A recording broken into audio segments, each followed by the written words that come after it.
चलो शुरू करते हैं। क्लास 12th फिजिक्स का चैप्टर नंबर 3 करंट इलेक्ट्रिसिटी, और ये करंट इलेक्ट्रिसिटी का लेक्चर नंबर 1 है। ठीक है, साफ आ रहा है?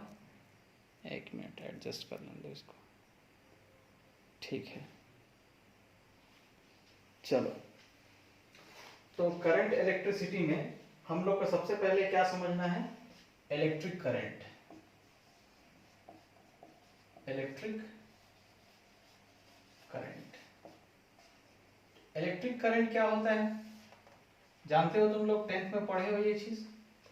ठीक है, अभी तक हम लोग क्या पढ़ रहे थे? स्टैटिक इलेक्ट्रिसिटी पढ़ रहे थे हम लोग, रुके हुए चार्ज के बारे में। अब हम लोग उस चार्ज को फ्लो कराएंगे। जैसे मान लीजिए पहले हमारा एक कंडक्टर रहता था, यहाँ पूरा प्लस एक्यूमुलेट हो जाता था, जमा हो जाता, और यहाँ पूरा माइनस आ जाता था। ठीक, तो ये रुका हुआ है। अब अगर इसी को हम कनेक्ट कर दें किसी चीज से तो ये फ्लो होने लगेगा। ठीक है ना, कुछ रास्ता दे दो तो फ्लो होने लगेगा। तो अब हम लोग इसी बारे में पढ़ेंगे। ठीक है, तो सबसे पहले हम लोग डेफिनेशन लिखते हैं। तो एक सिंपल भाषा में समझो कि इलेक्ट्रिक करंट क्या होता है। तो rate of flow of charge, rate of flow of charge क्या होता है? इलेक्ट्रिक करंट होता है। इसका डेफिनेशन अगर हम लोग बुक के हिसाब से थोड़ा सा अच्छा से लिखें तो क्या लिखेंगे? नोट करते जाओगे।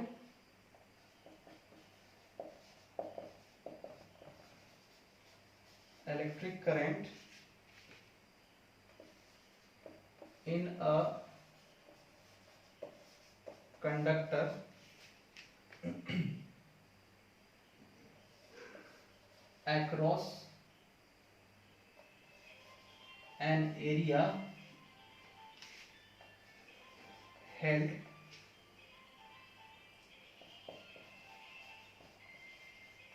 perpendicular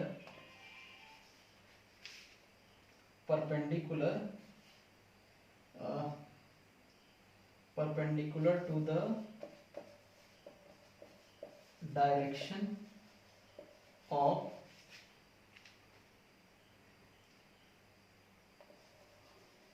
flow of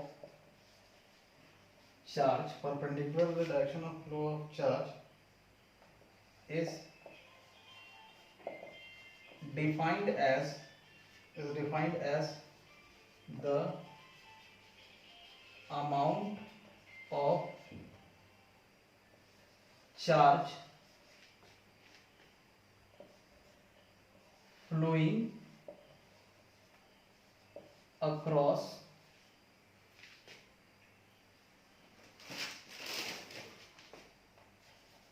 that area per unit time.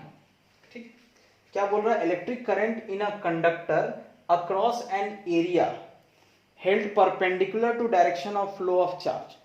तो अब ये किस टाइप का बात कर रहा है? कौन से एरिया की बात कर रहा है? तो मान लीजिए आपका ये कंडक्टर है सपोज। अब इसमें यहां पे एक हम क्रॉस सेक्शन लेते हैं। चार्ज किधर फ्लो हो रहा है? चार्ज इधर जा रहा है, प्लस इधर जा रहा है और माइनस इधर आ रहा है। तो इस चार्ज इधर जा रहा है, मूव कर रहा है, प्लस इधर जा रहा है या माइनस इधर आ रहा है, तो उसके डायरेक्शन के परपेंडिकुलर, चार्ज के फ्लो के डायरेक्शन के परपेंडिकुलर हम एक एरिया, मान लीजिए करंट ऐसा जा रहा है तो इसके परपेंडिकुलर ये क्रॉस सेक्शन होगा। तो इस एरिया से जो भी चार्ज जाएगा पर यूनिट टाइम, इस एरिया से जो भी चार्ज जाएगा पर यूनिट टाइम, उसी को हम लोग करंट बोलेंगे। फिर से पढ़ रहा हूं, electric current in a conductor across an area, ये area held perpendicular to direction of flow of charge. ये एरिया कैसा है? ऐसा कुछ एरिया नहीं, ये क्रॉस सेक्शन एरिया जो फ्लो ऑफ चार्ज के, जो करंट हमारा जा रहा है उसके परपेंडिकुलर रहेगा। Perpendicular to flow of charge is defined as amount of charge, amount of charge flowing across that area। इस एरिया से जितना चार्ज जा रहा है पर यूनिट टाइम। मान लीजिए कि T चार्ज जा रहा है, Q चार्ज जा रहा है, यूनिट टाइम कुछ टी टाइम में जा रहा है इस एरिया से क्यू चार्ज, तो करंट क्या हो जाएगा Q बाई टी, ये तो तुम लोग जानते हो। अब इसमें हम लोग दो बात करेंगे, एक हो सकता है if current is steady, if the current is steady, steady flow तो समझते हो, बराबर से अगर करंट जा रहा है स्टेडी सेम अमाउंट में सेम करंट जा रहा है, करंट फ्लक्चुएट नहीं हो रहा है, चेंज नहीं हो रहा है, करंट स्टेडी है, तो उस केस में करंट I बराबर क्या होता है Q बाई टी, ये वाला नॉर्मल फॉर्मूला लगेगा। तो हम लोग क्या बोल सकते हैं, इलेक्ट्रिक करंट बराबर इलेक्ट्रिक चार्ज अपॉन टाइम। ठीक है, अब अगर एक केस हम ये लिए ना कि अगर करंट स्टेडी है, अब दूसरा हम लोग करंट कंडीशन ले लेते हैं, if the current is not steady, अगर करंट स्टेडी नहीं है मतलब करंट चेंज हो रहा है, तो उस केस में हम लोग क्या करेंगे, तो एवरेज करंट अगर तुम लोग निकालोगे तो I एवरेज बराबर क्या होगा, I एवरेज बराबर क्या होगा बताओ, तो del Q by del t. ठीक, I एवरेज, और इंस्टेंटेनियस तुम लोग को निकालने आता है, इंस्टेंटेनियस करंट नीचे का आ रहा है, हाँ, इंस्टेंटेनियस करंट I बराबर क्या हो जाएगा, तो I बराबर बोलेंगे जो एवरेज वैल्यू रहता है उसमें हम डेल टी के लिमिटिंग वैल्यू को क्या कर देते हैं, जीरो कर देते हैं, तो limit del t tends to zero, del q by del t, नीचे का आ रहा है थोड़ा सा फट, अच्छा ठीक है, बराबर हम लोग क्या लिखेंगे, अब इसको हम लोग क्या लिख सकते हैं, D Q by D T, तो ये इंस्टेंटेनियस करंट की वैल्यू है। ठीक है, आ गया, हाँ ठीक, D Q by D T आ गया। अच्छा, इसको अब मिटा रहे हैं, इतना समझने के लिए अभी काफी है। अभी हम लोग सब बात करेंगे कि चार्ज फ्लो कैसे होता है, बैटरी लगाते हैं, बैटरी का क्या काम है, मान लो इसमें कैसे चार्ज फ्लो होगा, इसको मिटा रहा हूँ, नोट कर लेना तुम लोग, या हम लोग बैटरी लगा देते हैं, ठीक, अब ये प्लस ये माइनस, इधर से करंट ऐसा जाएगा, ठीक है, तो बैटरी क्या करता है, तो बैटरी चार्ज देता नहीं है, बैटरी बस इलेक्ट्रॉन को रोटेट करता है। देखो प्लस वाला चार्ज किधर आ रहा है, इधर जा रहा है, और इलेक्ट्रॉन माइनस चार्ज इधर आ रहा है, तो बस उसको रोटेट करता है। और बीच में भी यहाँ पे बहुत कुछ होता है कि माइनस जब यहाँ आके रुका तो फिर क्या हो, फिर ये माइनस को इधर भेजता है, तो उसमें हमारा फिर ईएमएफ आएगा, इलेक्ट्रोमोटिव फोर्स, उसको हम लोग यहाँ पे डिफाइन करेंगे, वो अभी आगे टॉपिक में, उसका बात अभी हम लोग, इसीलिए बैटरी में क्या हो रहा है उसका बात अभी हम लोग नहीं करेंगे, बस ये समझ लो बैटरी लगेगा तो करंट फ्लो होगा। ठीक है, इसको नोट कर लो, इंस्टेंटेनियस करंट बता दिया, एवरेज करंट बता दिया, नॉर्मल करंट बता दी जब स्टेडी है। ठीक है, अब देखो करंट बराबर क्या है, करंट बराबर होता है Q बाई टी, ये हम लोग जानते हैं। करंट की SI unit of current is ampere, ampere को कैपिटल ए से डिनोट करेंगे, तो करंट 1 एम्पियर बराबर क्या होगा, चार्ज की unit coulomb, 1 coulomb by 1 second. ठीक है, तो 1 एम्पियर क्या हो गया, 1 coulomb per second, 1 coulomb per second को क्या बोलते हैं, एम्पियर बोलते हैं, 1 एम्पियर करंट। ठीक है, तो इसको भी नोट कर लोगे लोग, एसआई यूनिट। अब हम लोग एक चीज और बात कर लेते हैं, उसके बाद हम लोग बात करेंगे करंट क्या है, स्केलर है या वेक्टर है। ठीक है, तो सबसे पहले देखो, मान लो ये कंडक्टर है और इसी कंडक्टर को मैं यहां बना रहा हूं, तो अब इस केस में मान लीजिए करंट यहां से यहां जा रहा है, इसमें भी करंट इधर से इधर जा रहा है, सेम कंडक्टर, इसी का 2 डायग्राम हम लोग बना के देखना है। एक चीज मैं बोलूंगा कन्वेंशनल करंट, ठीक है, और दूसरा मैं बोलूंगा इलेक्ट्रॉनिक करंट। ठीक है, अब देखो अगर ये कोई हमारा कंडक्टर है इसमें एक हम बैटरी जोड़ देते हैं, इसके पास पॉजिटिव और निगेटिव चार्ज है बहुत सारा, तो यहाँ पॉजिटिव अप्लाई किए, यहाँ निगेटिव, तो होगा क्या कि जो यहाँ पे पॉजिटिव होगा, जो भी पॉजिटिव होगा वो इस पॉजिटिव से दूर भागना शुरू करेगा, और इधर जो निगेटिव होगा वो इस पॉजिटिव के पास आने लगेगा, ऐसा। तो हम लोग बोलेंगे कि पॉजिटिव वाला किधर जाएगा, इधर जाएगा, कितने पॉजिटिव है इधर जाएंगे, और निगेटिव वाले इधर आएंगे, निगेटिव वाले इधर आएंगे, निगेटिव वाले इधर आएंगे, समझ आ रहा है, पॉजिटिव वाले इधर जाएंगे। हायर पोटेंशियल पॉजिटिव रहता है, पॉजिटिव वाला पॉजिटिव वाले को दूर भागेगा, तो पॉजिटिव वाला इधर जाएगा, मतलब ये करंट का डायरेक्शन है ना। तो कन्वेंशनल करंट क्या हुआ, जो हमारा पॉजिटिव चार्ज इधर मूव होता है उधर ही हमारा करंट का डायरेक्शन होता है, और जो इलेक्ट्रॉनिक करंट होता है, माने इलेक्ट्रॉन जिधर मूव कर रहा है, तो इलेक्ट्रॉन किधर मूव करेगा, करंट के अपोजिट मूव करेगा इलेक्ट्रॉन। सिंपल सी बात है, क्यों मूव करेगा, क्योंकि ये जैसे तुम यहाँ प्लस डाले तो ऐसा जाने लगेगा, तो भाई साहब इधर से प्लस ही जा रहा है ना, प्लस है, प्लस जा रहा है इधर से, तो इसके पास कौन आएगा, माइनस आएगा, तो माइनस किधर आएगा, माइनस चार्ज किधर आएगा, करंट के अपोजिट डायरेक्शन में। ये चीजें अभी और अच्छे से क्लियर होंगी, जिनको भी नहीं समझ आ रहा है जब हम लोग ड्रिफ्ट वेलोसिटी पढ़ेंगे इसमें, ठीक है, ड्रिफ्ट वेलोसिटी जब हम लोग पढ़ेंगे इसमें तो उसमें होगा, समझ गए। सिंपल सा बात है, जैसे बैटरी कनेक्ट करोगे कंडक्टर में, प्लस वाला प्लस वाले को दूर भगाएगा, और माइनस वाला प्लस वाला माइनस वाले को पास खींचेगा, प्लस वाला प्लस वाले को दूर भगाएगा, प्लस वाला माइनस वाले को पास खींचेगा।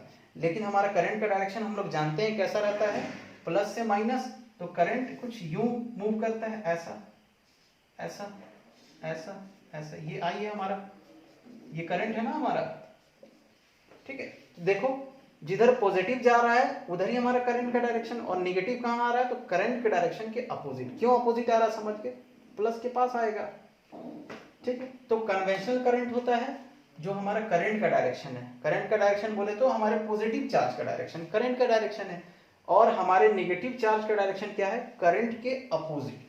तो ये जो इलेक्ट्रॉन का जो मूवमेंट होता है, इलेक्ट्रॉन जिधर जिस डायरेक्शन में आता है उसको इलेक्ट्रॉनिक करंट बोलते हैं, ठीक है। अब हम लोग देखते हैं कि ये स्केलर है या वेक्टर है, ठीक। तो अब देखो एक चीज मैं तुम लोग को समझाना चाहता हूं, जैसे मान लो करंट को हम लोग ना, करंट को तुम लोग ऐसे इमेजिन करो कि पाइप से पानी जा रहा है, क्या हो रहा है, पाइप से पानी हम भेज रहे हैं, बस पानी ही समझो तुम लोग करंट है। तो मान लो एक पाइप यहाँ पतला और एक मोटा सा पाइप यहाँ आ रहा है ऐसा, और ये दोनों मिलके कोई एक सिंगल पाइप बना दे रहा है।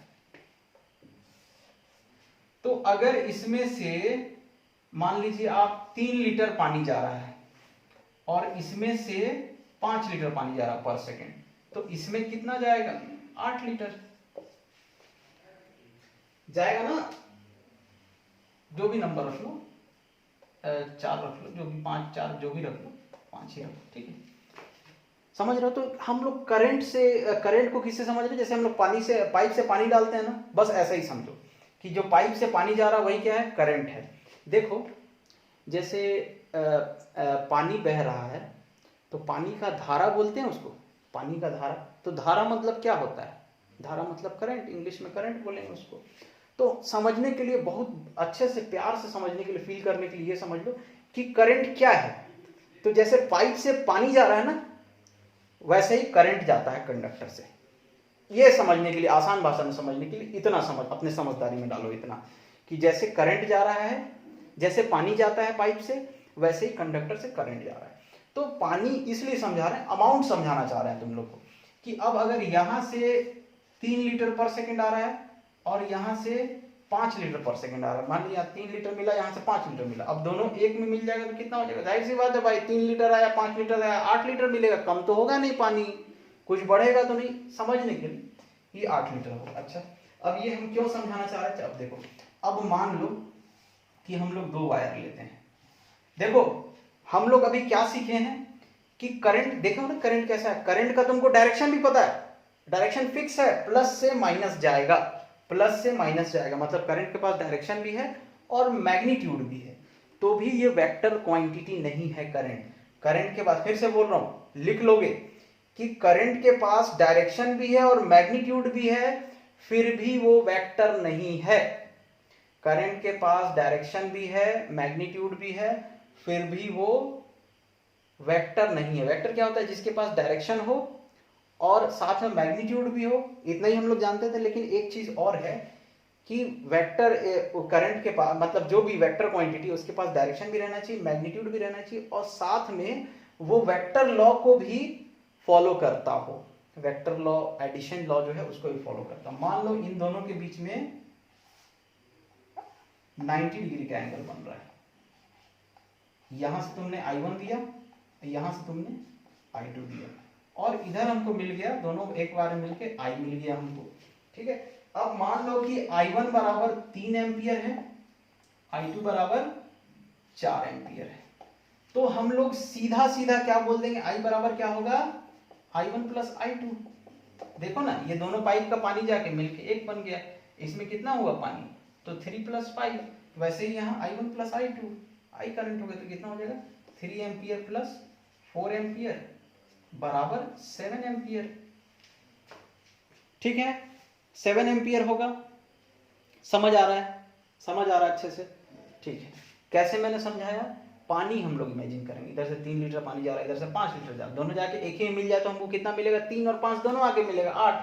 तो वैसे ही पानी के जैसा करंट को समझना है।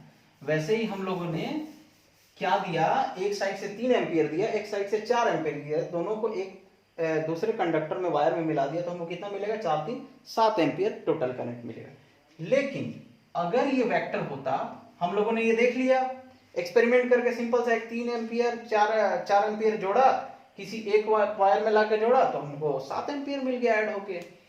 अब हम लोग बात करें कि भाई साहब, अगर ये वेक्टर क्वांटिटी रहता तो ऐसा अलजेब्रिक सम तो नहीं होता। तो क्या सम होता? देखो, vector A plus vector B का मैग्नीट्यूड क्या होता है? √A² plus B² plus 2AB cos theta होता है। अब अगर उसके अकॉर्डिंग हम लोग इसको ऐड करें, तो देखो यहाँ पे थीटा कितना है? थीटा बराबर 90 डिग्री है। A बराबर क्या है? I1 बराबर 3 एम्पियर, B बराबर क्या है? I2 बराबर 4 एम्पियर। इसमें डाल दो, टोटल करंट I बराबर क्या हो जाएगा? 3 का स्क्वायर प्लस 4 का स्क्वायर प्लस 2 × 3 × 4 और cos 90 डिग्री। तो cos 90 जीरो होता है, cos 90 जीरो होता है, तो ये पूरा टर्म जीरो हो जाएगा। 3 का स्क्वायर 9, 4 का square 16, 25 ampere is equals to 5 ampere. अगर ये वेक्टर रहता तो कितना देता? 5 एम्पियर देता। लेकिन हम लोग एक्सपेरिमेंट करके क्या देखें कि ये 7 एम्पियर दे रहा है। जैसे हमको पानी मिल रहा था अलजेब्रिक सम, वैसे करंट मिल रहा है अलजेब्रिक सम। तो हम लोग बोलेंगे कि current is a scalar quantity. अब देखो, यहां एक बात बता रहा हूं, करंट स्केलर भी नहीं है, करंट टेंसर है। ऐसे क्वांटिटी को टेंसर बोलते हैं। ठीक है, अब टेंसर में इसलिए नहीं बोल रहा हूं कि क्योंकि टेंसर तुम्हारे सिलेबस में पूरा कहीं है, पूरा कहीं पे भी नहीं है तुम लोग के सिलेबस में, इसीलिए हम लोग टेंसर नहीं बोलेंगे। लेकिन अगर कहीं तुमको टेंसर लिखा हुआ मिल जाए ऑप्शन में, तो तुम टेंसर को टिक करोगे। ठीक है, और नहीं तो अपने सिलेबस के अकॉर्डिंग क्या याद करोगे, क्या याद रखोगे? Current is a scalar quantity. जब ऑप्शन में देगा स्केलर के साथ टेंसर, तब तुम लोग टेंसर लगाओ। टेंसर पे बात इसलिए नहीं करो क्योंकि वो तुम्हारे सिलेबस में नहीं। समझ गए? अगर डायरेक्शन भी है करंट के पास, डायरेक्शन भी है प्लस मैग्नीट्यूड भी है। मैग्नीट्यूड डायरेक्शन दोनों होता है करंट। मैग्नीट्यूड 1 एम्पियर है, 2 एम्पियर है, 5 एम्पियर है, कितना। और डायरेक्शन क्यों है बोल रहे हैं? क्योंकि हमको पता है कि वो प्लस से माइनस ही फ्लो होगा, माइनस से प्लस फ्लो नहीं होगा, प्लस से माइनस ही फ्लो होगा। तो डायरेक्शन भी पता है, मैग्नीट्यूड पता है, फिर भी करंट वेक्टर नहीं है। Current is not a vector quantity. समझ गए? क्यों? क्योंकि खाली वेक्टर तुम इससे नहीं बता सकते हो कि डायरेक्शन और मैग्नीट्यूड। हम लोग अभी तक वेक्टर ऐसे ही पढ़े, लेकिन हम लोग खाली ऐसे नहीं बता सकते। वो डायरेक्शन मैग्नीट्यूड हो, साथ में वो वेक्टर लॉ को भी फॉलो करना चाहिए, तभी वेक्टर है। देखो, इसके पास ये एग्जांपल है इसका। इसके पास डायरेक्शन है, मैग्नीट्यूड है, लेकिन ये वेक्टर लॉ को वेक्टर लॉ ऑफ एडिशन को फॉलो नहीं कर रहा, क्योंकि एडिशन लॉ को फॉलो करता तो आंसर 5 एम्पियर आना चाहिए, लेकिन हम लोग वायर जोड़ के देख लिए कि 7 एम्पियर आ, मतलब नॉर्मल एडिशन हो रहा है। तो ये एल्जेब्रिक सम हो रहा है, वेक्टर सम नहीं है, तो इसीलिए डायरेक्शन और मैग्नीट्यूड होने के बावजूद ये वेक्टर नहीं है करंट, ये स्केलर क्वांटिटी है। ठीक है, अब इसमें कुछ फॉर्मूला तुम लोग को नोट करा देता हूं। इंस्टेंटेनियस करंट का फॉर्मूला समझ गए, तो क्या क्या लिखा जाए। I बराबर क्या होता है, Q बाई टी होता है, और Q बराबर क्या होता है, NE होता है। ठीक है, तो NE बाई टी भी हो जाएगा। ठीक है, अब देखो एक फॉर्मूला ये लिख लिए, दूसरा ये लिखो कि अगर मान लो कि इन केस ऑफ इलेक्ट्रॉन जो है वो एक एटम के चारों तरफ रिवॉल्व करता है, घूमता है सर्कुलर पाथ में, तो क्या लिखो, अब लिखो in case of an electron revolving in a circle of radius r with speed v, तो v speed v, radius of circle बराबर v, ठीक है, स्पीड ऑफ इलेक्ट्रॉन, अरे नहीं एक में radius of circle r low, speed of electron v ले लो। हम लोग क्या कंडीशन देख रहे हैं, तो हम लोग देख रहे हैं in case of an electron revolving, in case of an electron revolving in a circle, revolving in a circle, ठीक है। तो और टाइम पीरियड कैपिटल टी मान लो, तो v बराबर क्या होगा, स्पीड बराबर क्या होता है, डिस्टेंस बाय टाइम, या हम लोग क्या लिखते हैं, v बराबर डिस्टेंस कितना है, तो एक चक्कर लगाया, यहां से शुरू किया, यहीं पे पहुंच गए, कितना डिस्टेंस हो, सर्कमफेरेंस, तो इसको ऐसे भी हम लोग लिख सकते हैं, डिस्टेंस को सर्कमफेरेंस अपॉन टाइम पीरियड, एक चक्कर के टाइम को टाइम पीरियड बोलते हैं, तो 2 पाई r अपॉन क्या लिख दिया जाए, t, तो यहां से हमको टाइम पीरियड का फॉर्मूला क्या मिल जाएगा, 2 पाई r बाई v, ठीक है। अब अगर यहीं पे हम लोग तीसरा फ्रीक्वेंसी की बात कर लें, फ्रीक्वेंसी f से भी नोट करो, तो फ्रीक्वेंसी क्या होता है, 1 बाई टाइम पीरियड, इसी को उलट दो तो v बाई 2 पाई है, ठीक है, हो गया। ऊपर वाला मिटा रहा हूं, या इधर ही लिख लेते हैं, हम लोग इधर ही लिख लेते हैं। अब हम लोग क्या लिखना है, current at any point of orbit, current on any point of orbit I, तो ये करंट बराबर हम लोग क्या लिखेंगे, चार्ज फ्लोइंग इन 1 रेवोल्यूशन, क्या लिखेंगे, charge flowing in 1 revolution into number of revolutions per second।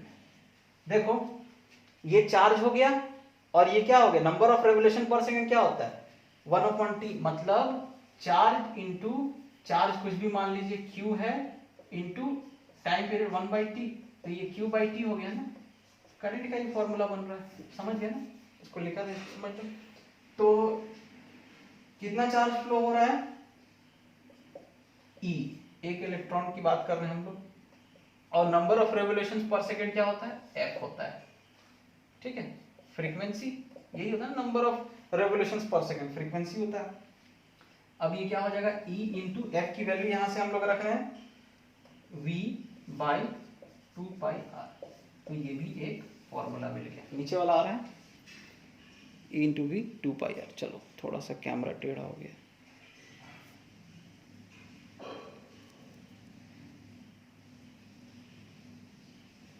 ठीक है, मिटा रहे हैं इसको। चलो अब आगे हमारा टॉपिक क्या है, ईएमएफ तो आगे पढ़ेंगे। अब हम लोग देख लेते हैं ओम्स लॉ। आ रहा है?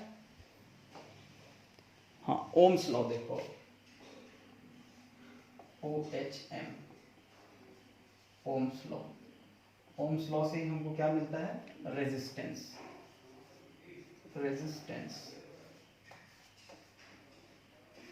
ठीक। तो ओम्स लॉ का डेफिनेशन लिख लेते हैं। द करेंट, डेफिनेशन है, नोट करोगे, flowing through conductor, the current flowing through a conductor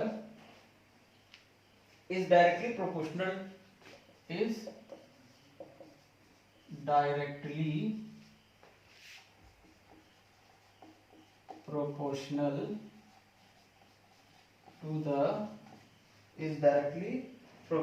to the potential difference applied, ये तो तुम लोग डेफिनेशन जानते हो, across its ends, across its ends। क्या बताना हमको ओम्स लॉ कि जो करंट है वो डायरेक्टली प्रोपोर्शनल होता है किसके? पोटेंशियल। जो पोटेंशियल उसमें हम लोग दोनों उसके एंड में जो पोटेंशियल डिफरेंस बैटरी लगा के हम लोग दे रहे हैं उसके। ठीक है, अब इसमें साथ में हमको क्या जानना है? Provided the temperature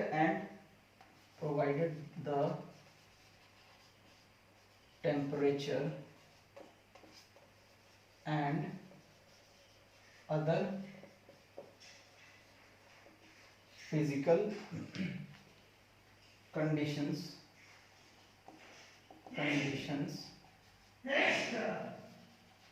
remain unchanged।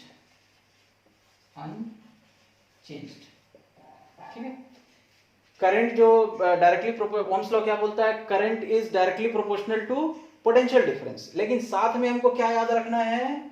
साथ में प्रोवाइडेड द टेम्परेचर, मतलब टेम्परेचर हम लोग क्या मान लेते हैं कि चेंज नहीं हो रहा है, नॉर्मल रूम टेम्परेचर में बात कर रहे हैं 25 से 27 डिग्री सेल्सियस।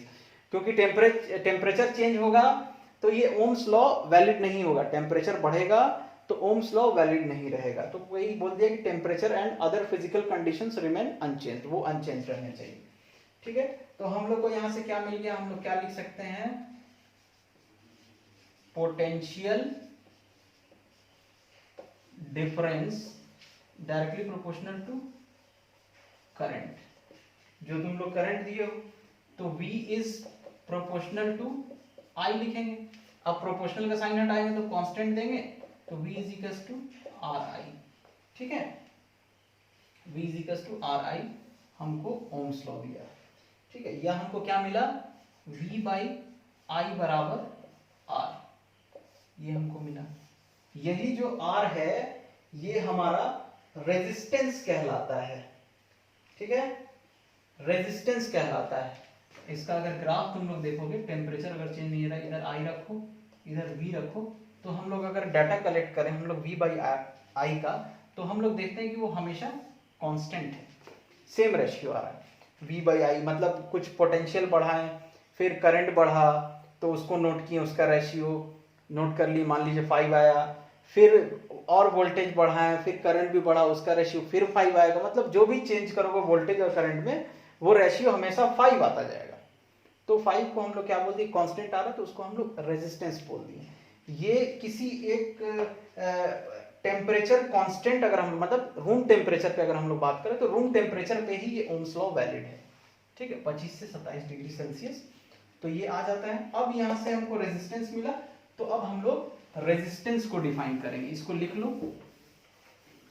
ठीक है, ये हम लोग किए, हम लोग करके हम लोग देखे हैं। एक्सपेरिमेंट करके देखें, वोल्टेज और करंट का रेशियो हमेशा कांस्टेंट आ रहा था, वोल्टेज और करंट का रेशियो हमेशा कांस्टेंट आ रहा था, इसीलिए हम लोग उसको इस टाइप कर लिया और उसको रेजिस्टेंस से ओम्स लॉ ने उसको डिफाइन किया रेजिस्टेंस। अब हम लोग लिखते हैं रेजिस्टेंस। जब रेजिस्टेंस मिल गया तो भाई साहब रेजिस्टेंस क्या है वो देखते हैं। डेफिनेशन नोट करोगे,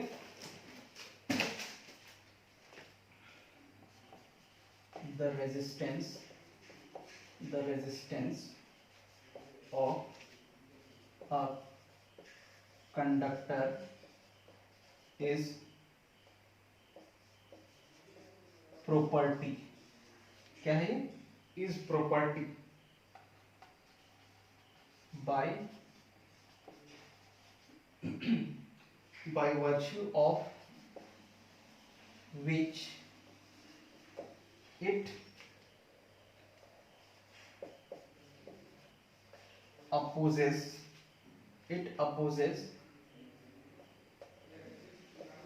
the flow of charge through through it। ठीक है, रेजिस्टेंस क्या है, इस resistance of conductor is property, ये एक प्रॉपर्टी है कंडक्टर का, by virtue of which it opposes flow of charge through it, जिसमें वो क्या करता है, फ्लो ऑफ चार्ज को अपोज करता है, चार्ज के फ्लो को अपोज करता है। इसको एक तरीके से और हम लोग लिखेंगे, क्या लिखेंगे, resistance is equal to the ratio of the potential difference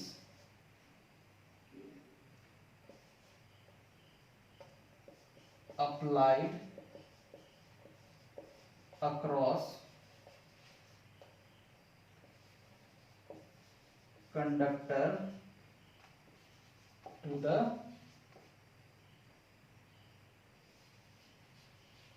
current flowing through it। ठीक, तो क्या लिखेंगे, R बराबर V बाई आई, इसी से डेफिनेशन बना लिए। ठीक है, अब देखो SI unit of resistance is, ऐसा साइन लिखेंगे, इसको क्या पढ़ते हैं,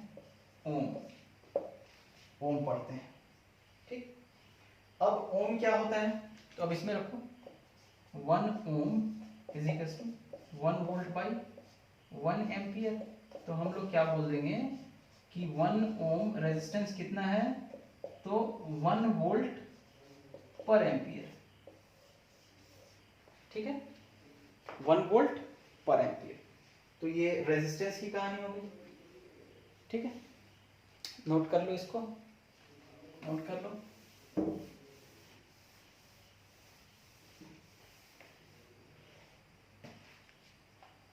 रेजिस्टेंस का नोटेशन देख लेना कैसे लिखते हैं, कुछ ऐसा लिखेंगे या फिर ऐसा इसी को दिखा देंगे, और अगर वेरिएबल रहेगा तो ऐसा टाइप से दिखाते हैं। ठीक है, वेरिएबल रेजिस्टेंस को। ठीक, अब रेजिस्टेंस कैसे मेजर करोगे, किसी का भी तो उसको किसी सर्किट में लगाओ, वोल्टेज बढ़ाओ, वोल्टेज नोट करो और करंट नोट करो और दोनों का रेशियो निकालो, जो आएगा वो रेजिस्टेंस है। ठीक है, वोल्टेज बाई करंट कर लो। अब हम लोग क्या देखेंगे, फैक्टर्स, ये भी 10th में पढ़े हो तुम लोग, तो ये वाला बहुत बेसिक लेक्चर है, ये वाला अफेक्टिंग द रेजिस्टेंस। इसी से हमको क्या मिलेगा, रेजिस्टिविटी मिलेगा हम लोग को। तो किस किस फैक्टर पे डिपेंड करता है रेजिस्टेंस जो है, मतलब कौन कौन सा फैक्टर उसको इफेक्ट करता है, तो पहला लेंथ। दूसरा होगा हमारा area of cross section, area of cross section, ठीक। तीसरा nature of material, nature of material, ये सब तुम लोग 10th में पढ़े। अब देखो लेंथ पे कैसे डिपेंड करेगा, तो मान लो तुम लोग जितने लोग भी हो, कुछ 50-100 लोग एक गटर से जा रहे हो, गटर एग्जाम, गटर तो देखते हो ना मूवी में, बड़ा बड़ा सा गटर दिखाता है जिसमें आराम से आदमी जा सकता है। तो गटर जितना लंबा होगा, तुम लोग अगर चार्ज हो, तुम लोग इंसान अगर चार्ज हो, तो जितना लंबा होगा तुम लोग को उतना ज्यादा दिक्कत होगा। और गटर जितना छोटा होगा तुम लोग को उतना आसानी होगा कि अरे भाई मान लीजिए कि यहाँ से यहाँ तक है गटर, बस हम लोग यहाँ से चल के ये यहाँ निकल गए। लेकिन अगर इतना बड़ा और रहे गटर तो हमको और दिक्कत होगा, लेंथ बढ़ेगा। और बड़ा रहे और दिक्कत होगा कि अरे यार इसमें चल रहा है, समझ लो। तो लेंथ जैसे जैसे बढ़ेगा हमारा रेजिस्टेंस क्या होगा, वो भी बढ़ेगा। तो हम लोग लेंथ पे डिपेंड कर रहे हैं, तो हम क्या बोल रहे हैं, length is directly proportional, resistance is directly proportional to length. पहला हमको यहाँ से मिल गया। लेंथ पे तो डिपेंड करता है, लेंथ अफेक्ट करता है, लेकिन कैसे करता है समझो। अगर इतना बड़ा कंडक्टर से जाना रहे, तो अब कंडक्टर, गटर वाला समझ गए, अब कंडक्टर में इतने बड़े कंडक्टर से अगर चार्ज को जाना है तो ये कंडक्टर अपोज तो करेगा, ये तुम लोग जानते हो। इसमें देखो कितना अपोज कर रहा है। और अगर यहाँ से यहाँ तक ले रहे हैं तो देखो कितना अपोज कर रहा है, और पूरा यहाँ से यहाँ तक ले लें तो कितना अपोज कर रहा है। तो जाहिर सी बात है भाई, लंबाई जितना ज्यादा होगा उतना ज्यादा अपोज करेगा। तो resistance is directly proportional to length. लंबाई जितना ज्यादा होगा उतना ज्यादा उसको अपोज सहना पड़ेगा, विरोध। अब देखो, अब क्रॉस सेक्शन एरिया पे कैसे डिपेंड करता है। तो अब देखो, मान लो फिर से गटर पे हम लोग आते हैं। गटर जो देखे नहीं, पाइप रहता है, उसमें से तुम अगर पाइप पतला है, पाइप अगर पतला है, एक पाइप ऐसा है, तुम्हारी हाइट इतनी है, और एक हाइट पाइप ऐसा है और तुम्हारी हाइट कितनी है, हाइट तो उतना ही रहेगा ना, हाइट थोड़ी बदल जाएगा, पाइप बदलेगा। तुम्हारा भी हाइट इतना, जितना पहले था हाइट उतना ही। तो किसमें से तुम बिना मतलब कम अपोज के किसमें से बाहर निकलो, इसमें से।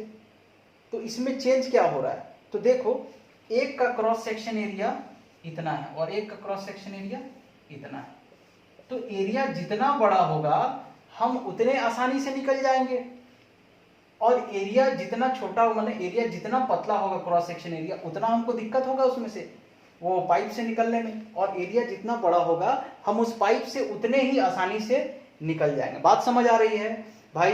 पाइप का अगर क्रॉस सेक्शन एरिया कम है, पतला है पाइप, तो उसमें से जाने में हमको दिक्कत होगा, मतलब रेजिस्टेंस ज्यादा। और अगर हम लोग पाइप के मोटाई को बढ़ा दें, क्रॉस सेक्शन एरिया को बढ़ा दें, मतलब पहले ऐसा था, ये था, अब अगर हम इसको ऐसा कर दें तो अब इसमें हम आसानी से जा सकते हैं, आसानी से जा सकते हैं। तो इसमें हुआ क्या, तो हुआ ये इसमें कि हमारा विरोध जो रेजिस्टेंस है, अवरोध जो भी बोल लो, वो थोड़ा कम हो जा रहा है। तो अब कंडक्टर पे आते हैं। एक ये कंडक्टर है, इसमें से फ्लो हो रहा है, और एक मान लो, या तुम लोग ले लो सपोज एक ये कंडक्टर है, पतला सा, इसमें से चार्ज जा रहा है, इसी में बहुत सारे चार्ज ऐसा घुस घुस के हैं। अब इनको जाना है इसमें से, और एक को इसमें से जाना है, तो ज्यादा आसानी से किसमें से जाएगा, इसमें। इसमें ज्यादा जगह है जाने का, ज्यादा बड़ा रास्ता है इसमें जाने का, इसमें छोटा रास्ता है। रास्ता बढ़ने का मतलब दोनों में क्या चेंज हो रहा है, क्रॉस सेक्शन एरिया। इसका छोटा है, इसका बड़ा है। तो क्रॉस सेक्शन एरिया जैसे जैसे बढ़ेगा हम उसमें से उतने ही आसानी से निकल पाएंगे। आसानी से निकल पाएंगे मतलब रेजिस्टेंस कम हो रहा है, अवरोध विरोध जो भी बोल लो वो कम हो रहा है। तो हम लोग यहाँ से क्या सीखें कि क्रॉस सेक्शन एरिया जैसे जैसे हम बढ़ाएंगे तो अपोज करने वाला जो फैक्टर है वो कम होगा, मतलब अपोज रेजिस्टेंस कम हो जाएगा। तो हम लोग क्या बोलेंगे, resistance is inversely proportional to cross section area. Cross section R is proportional to 1/a। Area जैसे जैसे बढ़ेगा रेजिस्टेंस खत्म होगा, कम अपोज होगा। इमेजिन करो ना, पतले पाइप में तुम जाओ, पतला पाइप, क्रॉस सेक्शन एरिया कम है, उसमें ज्यादा अपोजिशन अपोज तुमको सहना पड़ेगा, ज्यादा विरोध। और वही अगर पाइप अगर मोटा रहे तो उसमें कम अपोज करेंगे लोग, उसमें आसानी से जाओगे तुम। तो इसीलिए ये दो हम लोग को मिला। अब हम लोग क्या लिखेंगे कि भाई साहब फ्रॉम 1 and 2 दोनों को मिला के r is proportional to l by a लिख देंगे।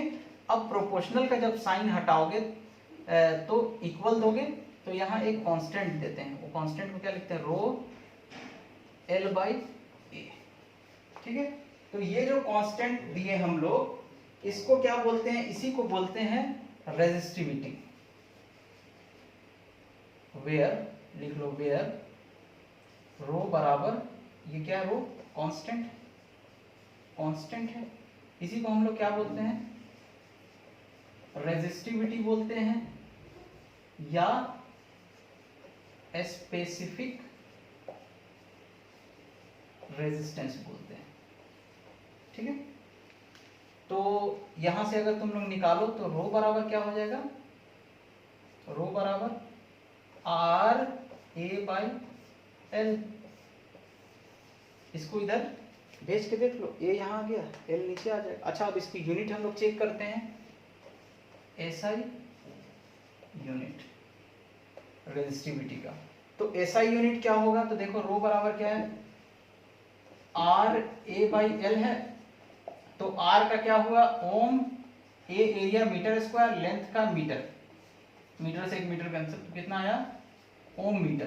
तो एसआई यूनिट क्या होगा, ओम मीटर, इसकी एसआई यूनिट रेजिस्टिविटी की ओम मीटर होगी। ठीक है, इसका डेफिनेशन नोट करो रेजिस्टिविटी का, बोल रहा हूं, लिखना शुरू करो। द रेजिस्टिविटी और specific resistance of a material may be defined as the resistance of conductor of that material, comma, having unit length क्यों, per length, having unit length and unit area of cross section। Video रोक रोक के repeat करके देख लें। या और क्या बोलेंगे, it is the resistance offered by unit cube of the material of conductor। ठीक है, ओके, तो रेजिस्टिविटी हो गया, रेजिस्टिविटी हो गया, समझ गए तुम लोग रेजिस्टिविटी की लेंथ पे और उस पे कैसे डिपेंड करता है। अब हम लोग का आता है next topic, current density. Current density, current density को हम लोग जे से डिनोट करेंगे, जे से। ठीक, करंट डेंसिटी का डेफिनेशन लिखो,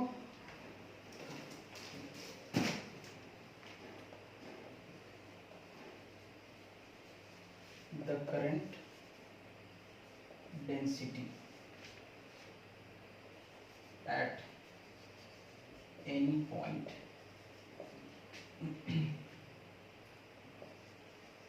inside a conductor is defined as, current density is defined as the amount of charge, as the amount of charge flowing per second, flowing per second through a unit area। ठीक, through a unit area held normal to the direction of flow of charge, normal to the direction of flow of charge at that point, full stop। ठीक, तो हमको याद रखना है area कौन सा, जो एरिया फ्लो ऑफ चार्ज के परपेंडिकुलर, ये चीज मैं तुम लोग को समझा रहा हूँ। ठीक, अब देखो जे बराबर क्या आ रहा है, तो क्या बोल रहा है उसको देखते जाओ, यहीं से हम लोग फॉर्मूला बना रहे हैं। Current density at any point inside a conductor is defined as amount of charge. Amount of charge बोल रहा है, चार्ज लिख लो, फ्लोइंग पर सेकेंड, तो charge flowing per second Q/T upon through a unit area. Unit area आप क्या लिखेंगे, one तो नहीं लिख देंगे एरिया को, मतलब यूनिट एरिया जैसे पर सेकेंड है ना, वैसे ही यूनिट एरिया है, पर एरिया, पर यूनिट एरिया, तो एरिया से डिवाइड कर दो जिस एरिया से जा रहा है। अब देखो Q/T क्या होता है, I अपॉन ए, ठीक है, Q/T क्या लिखते हैं, I अपॉन ए। इसी को पढ़ के डेफिनेशन बनाया मैंने, क्या बोला था, अमाउंट ऑफ चार्ज Q लिखा, फ्लोइंग पर सेकेंड T से डिवाइड कर दिया। अब क्या बोल रहा है, यूनिट एरिया, यूनिट एरिया, तो यूनिट एरिया कैसे होगा, एरिया से डिवाइड कर दो। अब एरिया के साथ तुम लोग क्या याद रखना है, held normal to the direction of flow of charge at that point, ठीक है। अब देखो, अब मान लो कि एरिया अगर परपेंडिकुलर नहीं है, चार्ज जिधर फ्लो हो रहा है उसके परपेंडिकुलर अगर एरिया नहीं है, तब क्या होगा करंट डेंसिटी। तो सबसे पहले हम लोग इस कंडीशन में जो है, ये किस कंडीशन में उसको देख लेते हैं। तो मान लीजिए आपका ये एरिया है, ये एरिया है, और इसमें करंट कैसा जा रहा है, इसके परपेंडिकुलर जा रहा है, ये क्या है, परपेंडिकुलर, ये I ऐसा परपेंडिकुलर जा रहा है, ठीक है। अच्छा ये क्या है, ये वाला एरिया है ना, ये क्या है, एरिया है, एरिया बराबर A मान लो, ठीक है, ये I है। अच्छा एरिया का डायरेक्शन किधर होता है, तो एरिया का डायरेक्शन इधर ही होगा, इसके परपेंडिकुलर, एरिया के परपेंडिकुलर, एरिया अगर ये एरिया है बोर्ड तुम्हारा, तो इसका डायरेक्शन कैसा होगा, एरिया का परपेंडिकुलर, या तो अंदर आता हुआ या बाहर निकलता हुआ। तो क्या बोला था, परपेंडिकुलर रखना है, ठीक है। तो ये एरिया का डायरेक्शन हो गया, एरिया वेक्टर, ठीक, समझ गए, वेक्टर। अब दूसरा केस हम लोग लेते हैं कि अगर मान लो कि ये परपेंडिकुलर नहीं है, परपेंडिकुलर नहीं है तो परपेंडिकुलर हम बनाएंगे। क्यों बनाएंगे, क्योंकि डेफिनेशन ही बोल रहा है area held normal to the direction of flow of charge, ठीक है। अब कैसे बनाएंगे हम लोग, तो मान लो अब यही एरिया जो ऐसा रखा था ना, करंट अभी भी वही है, वैसा ही है करंट, करंट अभी भी वैसा है, एरिया जो हमारा ऐसा रखा था ना, अब एरिया को हम लोग थोड़ा सा ऐसा घुमा देंगे, ठीक। तो अब देखो ये I है और एरिया कितना है, एरिया ये रहा, एरिया परपेंडिकुलर से, ठीक है। तो ये एरिया कितना एंगल बना रहा है, एक मिनट रुक जाओ, इसको यहां बनाते हैं ऐसा, एरिया का डायरेक्शन ये रहा परपेंडिकुलर, तो एरिया मान लीजिए करंट के साथ थीटा एंगल बना रहा है, तो हमको ये वाला एरिया हमको नहीं चाहिए, ये वेक्टर है ना, एरिया का वेक्टर, हमको ये नहीं चाहिए, हमको कैसा चाहिए कि जो परपेंडिकुलर रहे, एरिया परपेंडिकुलर, मतलब एरिया का डायरेक्शन, ये एरिया है तो एरिया का डायरेक्शन परपेंडिकुलर इधर, और इधर भी करंट, मतलब जिस डायरेक्शन में करंट है उधर ही चाहिए हमको एरिया। तो इसको दो पार्ट में तोड़ेंगे तो ये क्या हो जाएगा, ये मान लीजिए AN है, और एक आप इधर तोड़ लीजिए ऐसे, खैर इसका तो हमको काम नहीं है, हमको खाली कौन सा कंपोनेंट का काम है, जो करंट के डायरेक्शन में AN बराबर क्या हो जाएगा, A cos थीटा। यहां देखो जब हम लोग बनाए थे फॉर्मूला, तो हम लोग कौन सा एरिया का डायरेक्शन लिए थे, कौन सा एरिया लिए थे, जो करंट के ही डायरेक्शन में रहे, परपेंडिकुलर रखे थे एरिया। ये देखो ये करंट जा रहा है ऐसे, यहाँ ये हम लोग ऐसा अपना एक मिनट,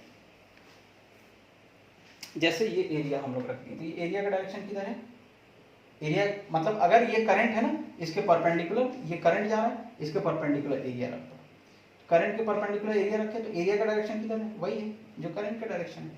तो फॉर्मूला में जो हम लोग I लिए हैं और A लिए हैं, ध्यान से समझो, फॉर्मूला में जो हम I और A लिए हैं उन दोनों का डायरेक्शन सेम है, तो यहाँ भी हम लोग सेम डायरेक्शन में लिए हुए, सेम डायरेक्शन के बारे में हम बात करेंगे। अब यहाँ पे अगर करंट डेंसिटी J की बात करोगे, तुम लोग क्या बोलोगे, I बाई करंट लिए। अब I के देखो, यहाँ I के ही डायरेक्शन वाला A लिए थे, अब यहाँ I के डायरेक्शन वाला A कौन सा है, AN बराबर I बाई AN कितना है, A cos थीटा।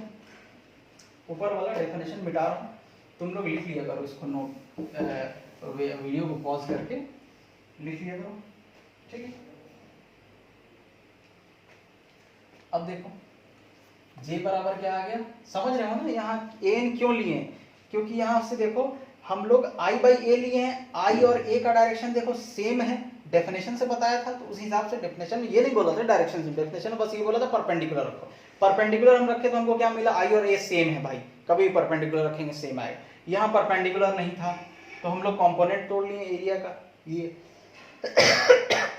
करंट का भी तोड़ सकते हैं, ए का कंपोनेंट तोड़ लिए, थीटा एंगल बना रहा है तो ए एन हुआ इधर ए कॉस थीटा।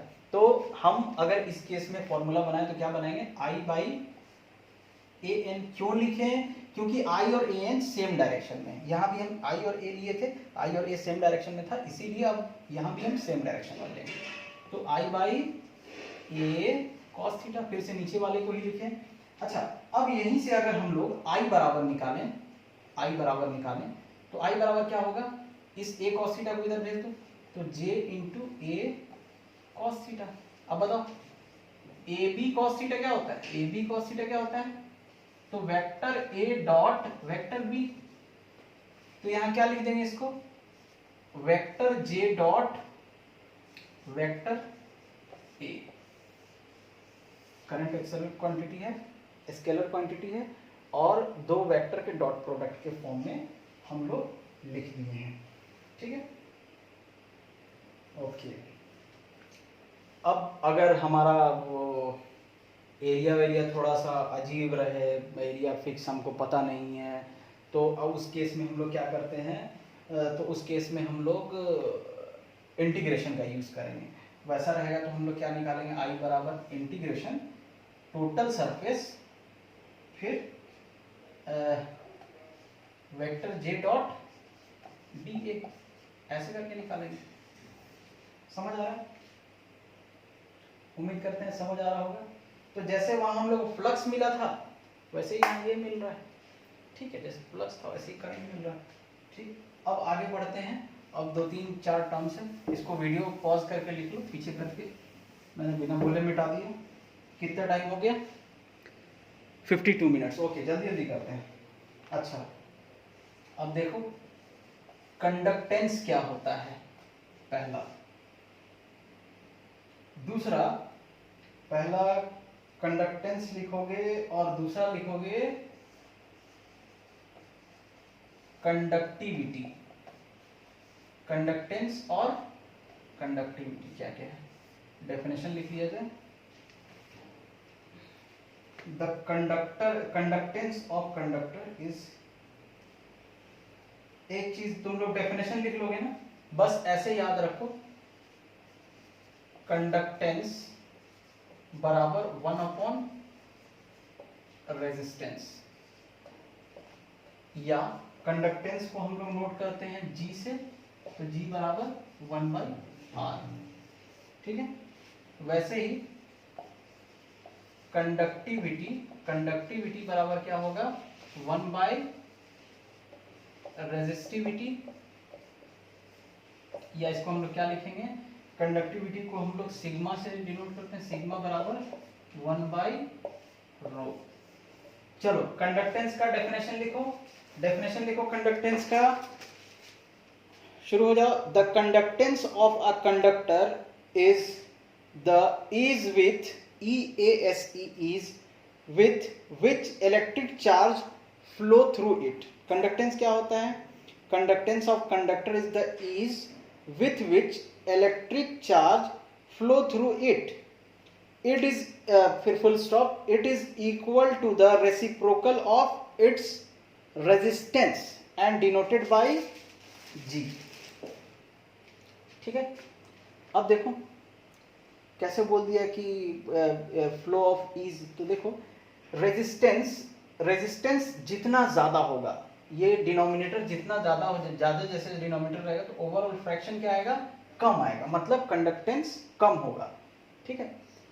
और अगर कंडक्टेंस ज्यादा है इसका मतलब क्या है, रेजिस्टेंस कम है, कंडक्टेंस ज्यादा है इसका मतलब क्या है, रेजिस्टेंस डिनोमिनेटर वाला वैल्यू कम रहा होगा, तो हम लोग क्या बोलेंगे कि कंडक्टेंस जितना ज्यादा रहेगा उतना अच्छे से चार्ज का फ्लो होगा, उतना इजीली चार्ज फ्लो होगा, कंडक्टेंस जितना ज्यादा होगा उतना आसानी से चार्ज फ्लो होगा। अब ये क्या सोच के बोलना है, तो देखो कंडक्टेंस ज्यादा कब होगा, जब डिनोमिनेटर कम होगा, रेजिस्टेंस कम होगा।